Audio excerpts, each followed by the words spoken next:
Good morning everyone. Good morning everyone. Mm. Wish ko sa sarili ko na healthy at masayahin, keep smiling, don't keep the problem and more blessing to come. And I wish uh, this coming June I want to see my family in Mindanao. See you my family in Mindanao. So, pasensya na kayo kung matagal ako hindi nakauwi. Alam naman ninyo kung anong sitwasyon ko. So, mahirap talaga na,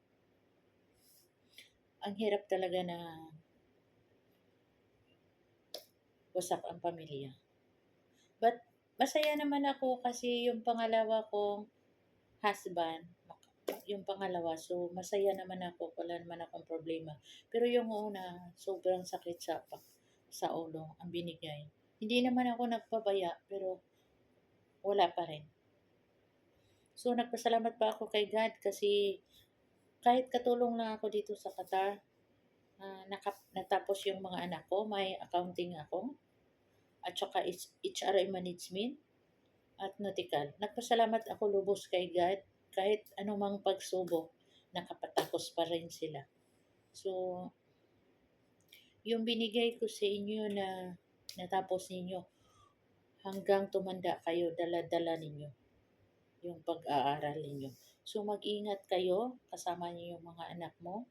Mag-ingat kayo dyan sa Pilipinas. See you soon on June 15. See you in Mindanao. So promise,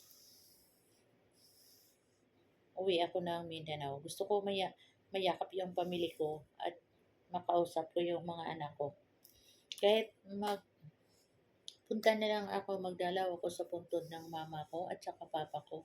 Kasi ang tagal ko na hindi ko nadalaw sila. Pasensya na kayo nasa hibi naman kayo. Pasensya na kayo na yung anak ninyong bunso, minsan lang makauwi. Alam naman ninyo kung anong sitwasyon ko ngayon. Sorry po uli sa inyo. Kahit nasa hibin kayo, ah, magsusuri pa ako sa inyo kasi wala ako ngayon kung wala kayo dati. So, pasensya na po. Mahal ko kayo hanggang sa huling hininga ko. Hindi ko kayo kalimutan. Salamat sa pagpalaki mo sa akin na kahit malita ako pero yung puso ko matulungin. O sa mga kapatid ko na miss ko kayo lahat. Mahal na mahal ko kayo. Pasensya na po kayo. I love you all. See you soon on John. Only 3 months. See you.